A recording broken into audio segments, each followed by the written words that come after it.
From Barangaroo Studios, the ausbiz COB is the key stuff you need to know about the day in business and finance.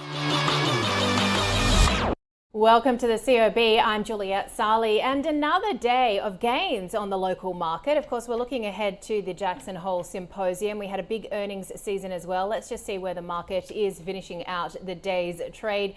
Gains of around 0.4% on the CBO 200 and a similar move on the ASX 200, which is tracking just under 8,030 points at the moment, a quarter of 1%. We'll see where it finishes on the match off. But let's get to the themes of the day, because that win today makes it 10 in a row. We've actually had 10 sessions of gains.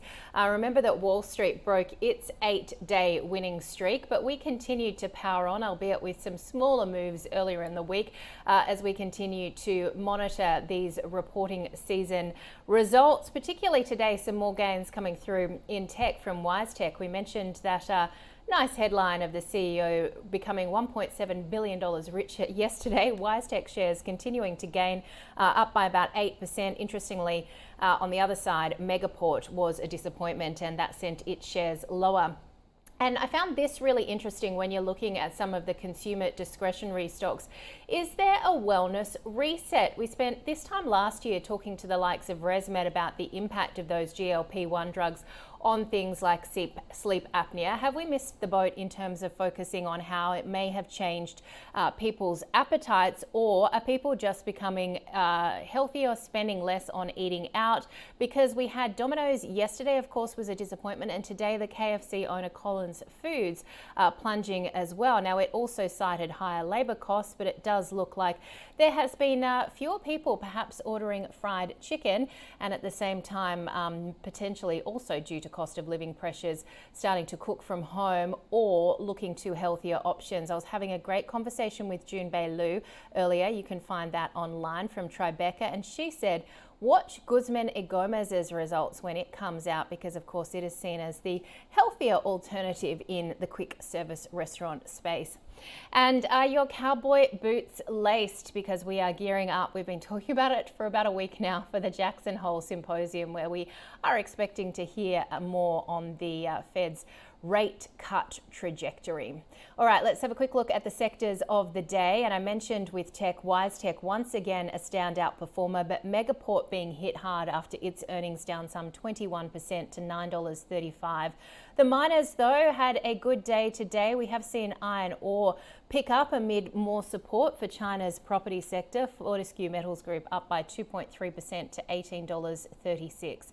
A quick look at gold as well. We heard from Northern Star today. It had a really good result. Shares up 2%. Elsewhere, Evolution, Regis, De Grey and Newmont all looking good as well.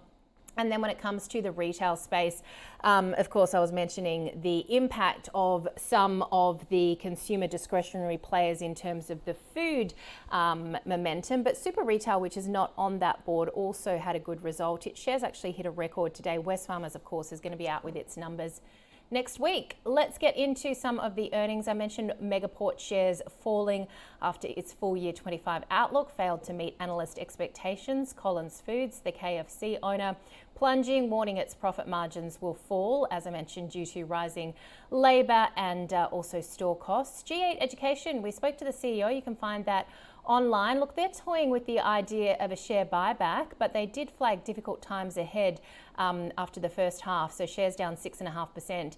Andrew spoke to Medibank Private. Its profit actually rose 14% and they lifted their dividend, but again, the market not really happy with the overall outlook there, and Medibank shares down 2%, and Northern Star doubling its underlying full year net profit to $689 million, sending its shares higher. Let's get now to our guest, Mathan Somasundaram from Deep Data Analytics. A lot to get through. What sort of report card rating are you giving reporting season so far, Mathan? I think ours is actually holding up okay. I think the big caps not really surprising too much. I think the advantage we have is a lot of our resource stocks, which are dominant players and banks, tend to tell us in advance. So the shock is very little. So our big caps are relatively I guess both shock proof. So that's actually done very quite well. In the smaller mid cap space, I think things are quite volatile. So as you saw in the results today, hit and miss. You win, you get 5-10%. You miss, you get 15-20%. So the market is a bit touchy. Yeah. So it is. I think it's, especially if you're a small cap fund manager, it's interesting times. Yeah, particularly you look at the likes of Megaport, and I think we had another guest flagging earlier in the week. Look, if that does well, you'll see a 20% pop. If it does badly, a 20% drop. And to your point as well, it's kind of what we saw, 20% ouch. You were also finding a little bit of a theme similar to what I was talking about with Collins Foods and Domino's, which reported yesterday. So now do we hedge our bets on Guzman and Gomez? Are we all eating their healthier burritos? Yeah, I actually get Mexican food a lot, so I'm a good sample. Look, I think it still holds, but it's expensive. It's not cheap anymore. I mean, you can go to, back in the day when your kids play sport afterwards, you go to Macca's, you get a $10 meal. Now the meals are nearly $15, and you go to any of the takeaway places, you're paying, nearly a $15-16 for a meal. So nothing is cheap. So in context, I think a lot of these guys are struggling through that. And, I can see clearly that it's hard to get workers because the workers are basically looking at, because generally when you work in one of these fast food places, you're not getting high paid.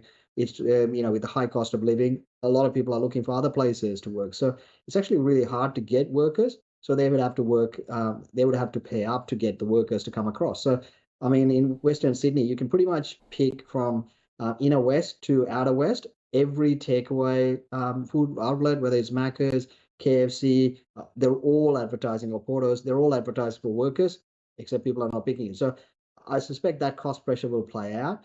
And Domino's, that's been, this used to be a market darling. I think it was like $160 at the peak. Now, call a friend. We're below $40 and it's still struggling, and it's predominantly the global business. So in that context, I think there's still a turnaround there. Colin Foods is telling you it's a really good operation, got a multiple different plays, but they're all struggling. So in that context, I think that is a key thing. Goodman and Gomez that's going to be interesting because it's priced like a growth stock. So it's all the play about global expansion play. But you look around the world, fast food places are not doing great. Healthy option, sure. But if you're paying $16-17 for a meal, I don't care what it is, it's struggling. Yeah, I don't want to give away my age, but I remember when a Happy Meal was like, $4. But also, my first job was at McDonald's and my hourly wage was $4.25. So there's been a bit of inflation between now and then, Nathan. All right, let's move on and talk about Sonic Health, because you're saying, look, a bit of a clean result, but of course it's very much being hit by the fact that it's not getting that COVID-19 revenue anymore. Sure. Those things are going through the system, and it was always the result was going to be a bit murky while that system worked itself through it. I think it's a bit more post-COVID now. It's cleaner. Look, I'm a huge fan of Sonic Healthcare. As you get older, you are forced to take a lot of tests. There you go, I show my age. And when you're doing those tests, the analytical part of me always looks at where these tests go. And all of these tests end up going to Sonic. And Sonic's been one of those operations. It's a global operation. What they've done so well is they've acquired other businesses that brings on more and more customers, and then they put them through their testing business model. So it's a nice way to increase your flow. You're picking up good margins, and I think in a global environment where demographic challenges everywhere, people are going to be doing a lot more tests, and Sonic should benefit from it. So yes, they went through that COVID period, and that's messed up a lot of people's numbers. And I think retail is a classic example. But then the reality will play out where Sonic, the reality has actually gone through. Now they're getting back to a normalized number and they're beginning to recover. And I think the market is starting to appreciate that. And I think Sonic is one of those healthcare stocks that was unloved, and the market is coming back to appreciate it. So I think Sonic goes pretty well from here. All right, what about with the gold players? I mean, having such a great time with the commodity at or near records, Northern Star pretty much doubling its underlying profit. Yeah, the pet rock is doing well. There's not too many people who are pushing it. It's at all-time high, and I don't have a target, but I think it goes higher. So in that context, we've been very positive on it. We've been positive on this sector since probably 2019, and gold's done really well. Now, miners generally don't have a great track record because of, especially in an inflationary environment, costs do pop. So that's always been an issue. So even though that they're doing well, you always go into a result worried about it. That's, as an investor, you always have this problem. And we had Regis report today. We had Northern Star report today. They were pretty good, and they're holding up relatively well. So I think the gold sector looks pretty good, and I suspect, Evolution had a great result, and I suspect gold price is going higher because pretty much everyone has given up on the fantasy that the economies are strong. So it's a question of when do you cut.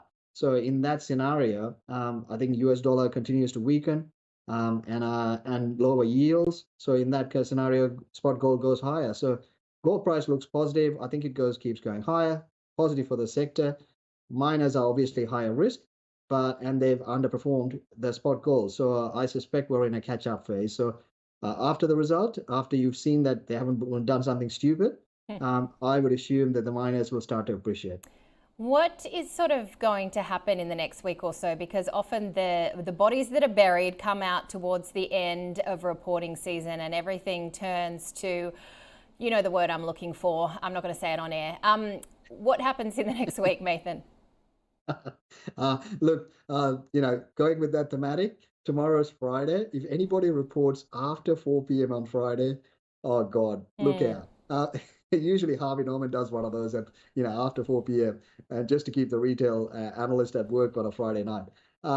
Look, I think it's going to be patchy. I think the sectors, you can see, you should look at, related stocks in your sector that you're holding and see how they've reported. Generally, the thematics that go through your stock is likely to be the same with most other stocks. So that just gives you a bit of a guide. But as we said before, volatility is high, valuations are stretched. If you miss your guidance, or if the guidance is not up to the market's expectations, you're going to be looking at, especially in the small cap space, you're going to be looking at 15-20%. So you just got to be careful here. I think there's no need to be a hero in this market. I think it's going to be patchy over the next couple of weeks. We've just seen in the US non-farm payrolls for the last year get downgraded by 818,000. That's what I call a data miss. If you get any kind of weak result in this market, you're going to get hit. So manage your risk. I think that's all you got to be worried about in the next couple of weeks, managing risk. And if you're in a stock where other stocks have underperformed because of weak result, it makes sense to reduce your weighting.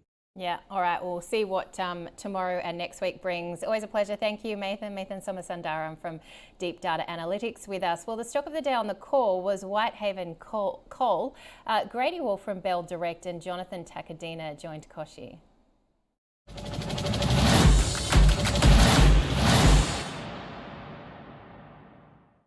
I think the fact that they're selling that 1/3 of the Blackwater mine is really positive because they owe BHP an extra, I think it's $500 million US next year for the final installment in April. And this bolsters up their ability to pay that because investors were questioning how they're going to pay it when obviously profits are dropping, revenues are dropping, production's dropping. So now that really bolsters up their ability to pay it. So they still have some of the mine. It's one of the highest quality mines in Australia. It's one of the top hard coking coal mines in Queensland. It's still a lot of potential.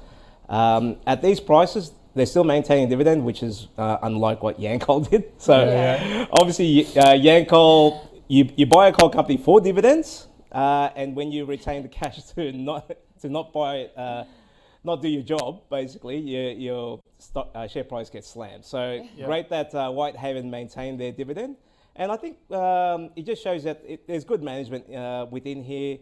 They've managed the lower price on coal and still maintain a dividend. So yeah, still a buy here at these levels.